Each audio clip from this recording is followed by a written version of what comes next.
Do not comment, rate, subscribe, or watch any video, including this one, before you read the description and see if they're willing to give you the information without you giving them a page view or maybe money, maybe just clout. Elon Musk on Joe Rogan said, slow down or regulate AI. The reason for this is it has no upper scalability limit. He last tried to warn you when Google Plus was still a thing. That was one of the examples he gave, just as a heads up. Elon Musk is a false hero for a lot of people because he's the kind of guy who'd want to do a Hyperloop. Look up Elon Musk Hyperloop before you decide that he's an expert in anything. What about Edward Snowden, or Julian Assange, or Bill Gates? Let's talk about 2007. The promiscuous browser was Firefox because it was easily tracked and fingerprinting came out, which meant a bunch of procedures would work on it. The user's device, the physical thing, operating system, or the firmware below the operating system, or the subloader that's in there that's for a trusted computer platform or whatever, or a web browser or an app or routine, would interact with a human. If it went on the internet, it would send a request over the internet through any number of relays and nodes that would keep track of you, at least for a short time, because it has to, otherwise the stuff doesn't work, to a database or a web server or any number of other things.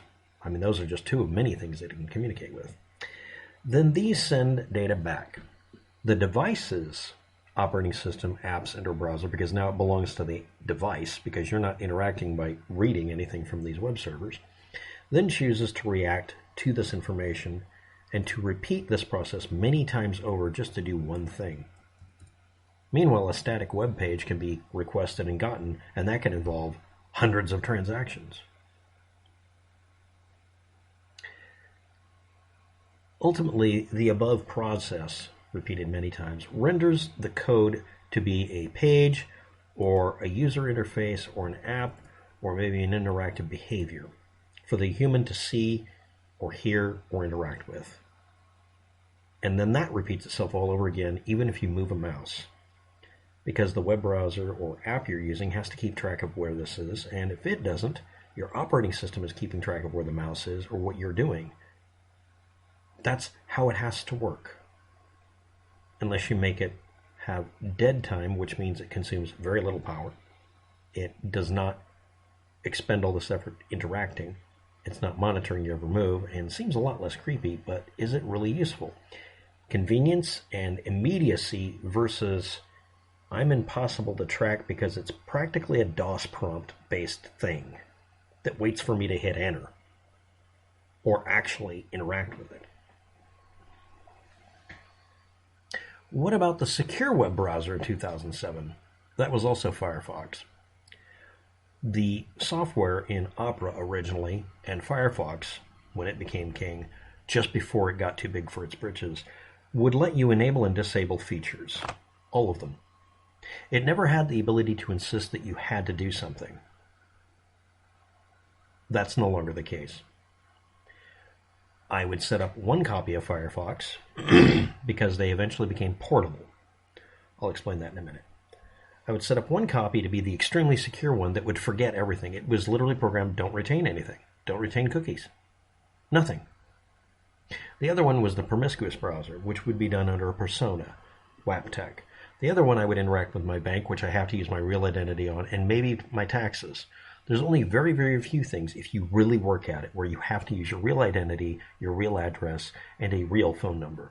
The rest of it, you use a burner phone, you use an internet identity, you use an email address. You never use your real name, and that's it. That does not include LinkedIn needing to have your information. You can be an LLC or business name, or just fake a LinkedIn profile. I had one. It had my real name on it. Now, my name's spelling is not unusual. The combination of the three parts of my name, first, middle, and last, is a unique combination. But the name itself, all three parts, are generic enough that they're the most common names just about in combination until you get all three of them. Then it's very specific. So I decided misspell my name on LinkedIn. I spelled it correctly, but nobody had bothered really paying attention yet. They hadn't really scraped the site yet.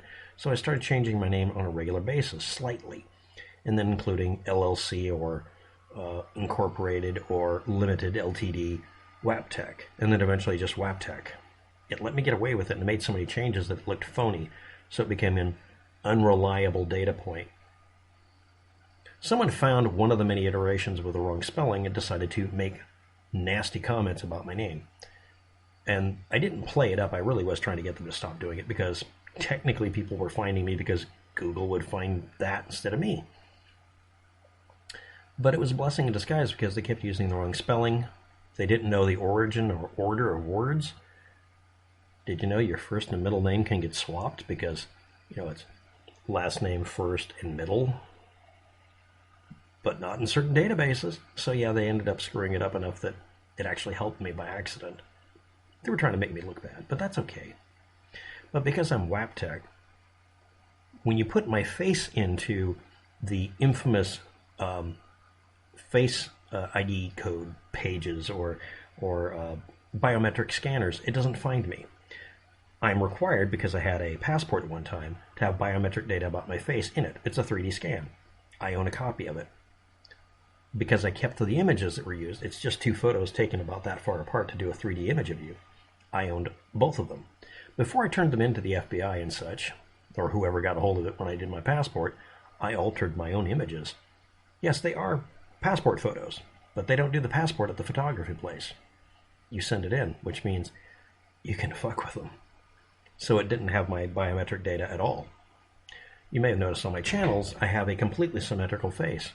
One of the easiest ways to make it impossible for your face to be identified is to simply clean it up. Wear makeup.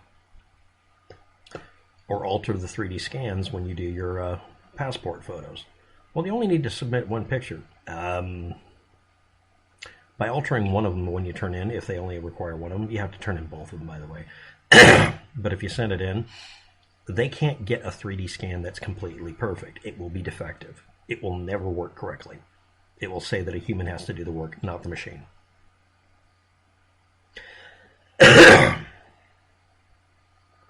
Just make sure you trim your eyelashes and eyebrows before you get your photo for your driver's license. A human can identify it, but the biometric scanners can't work with it. Get a monobrow. I'm not kidding. Or just make sure you have a mustache and beard. But they can see through that. Yeah, the infamous they can do that. Just like they can see your cell phone when you unplug it and turn it off. You may have noticed your cell phone, you can't pull a battery anymore. And even Apple will prevent you from putting in third-party batteries because they don't want you powering it down. People will invoke your heroes. Bill Gates in some cases, Elon Musk, Julian Assange, or Edward Snowden. People you think you can trust.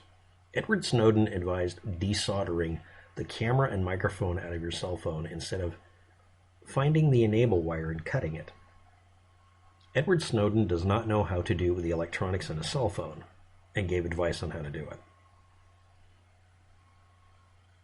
He was right, though. If you disable the cell phone's microphones, it's not just one. He thought it was just one at the time. And cameras, it was one camera he was talking about.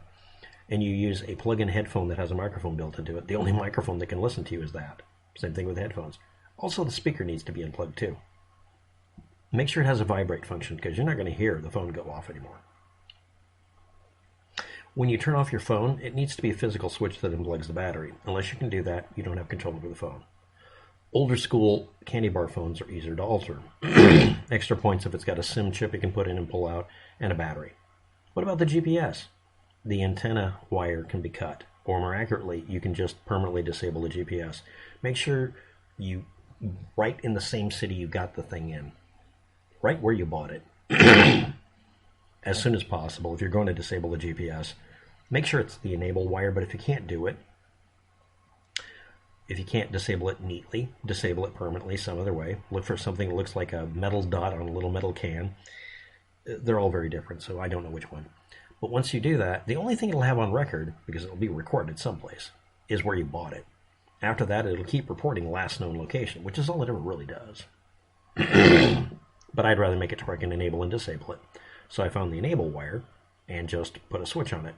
Yes, I had a microphone, camera, and GPS switch on my cell phone, because I took the thing apart and went to the effort of looking up every chip I could.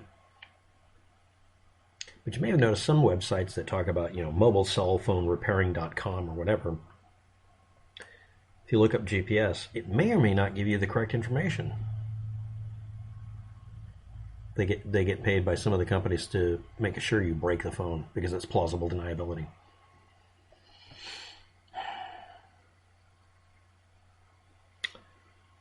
It may be illegal to release information of any kind if it potentially does harm or could, or a reasonable person would assume it causes harm. It's very subjective. However, if something is listed as classified information, it's not automatically illegal to release it. It's only classified or restricted to people who are part of the organization. It is not national interest necessarily. It can't then be illegal. As long as you do no harm or it has no option of causing harm, if you can prove that in court, this mythology you see politicians doing about Julian Assange or Snowden is a lie. But in order for that to be proven, he has to be willing to submit to a legal system that's not going to be fair to him. Or not. Maybe he is being fair. Julian Assange, maybe someone's fair to him. You want to look up what happened with him? So here we go with, how does WebTech secure his system? This is not going to be described below in the description. I don't want you to look this up because it's not a safe way of doing it. Like I said, there's promiscuous browsing where you go out as a persona or whatever, and you let people see you, but it's not you.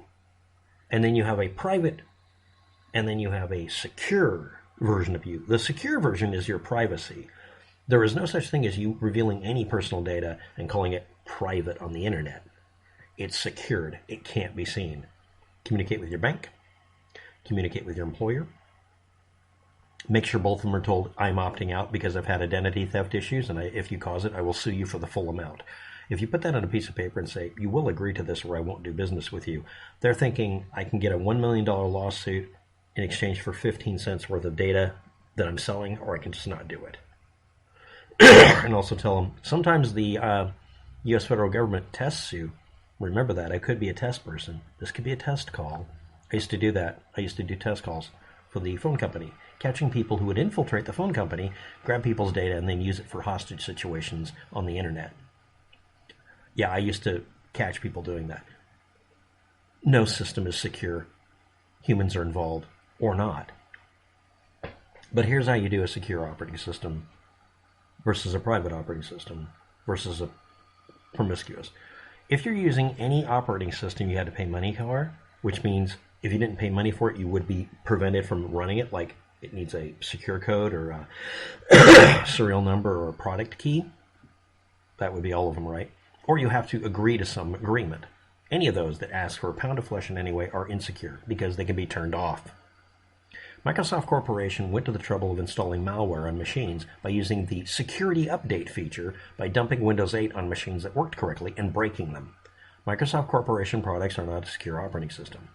How do you make it secure? Windows 98 Lite, Windows XP Black Edition, Windows 7 Hacker Edition, or Deep Black or Tar Ball. It's actually called Tar something else, but I'm going to call it the Tar Baller.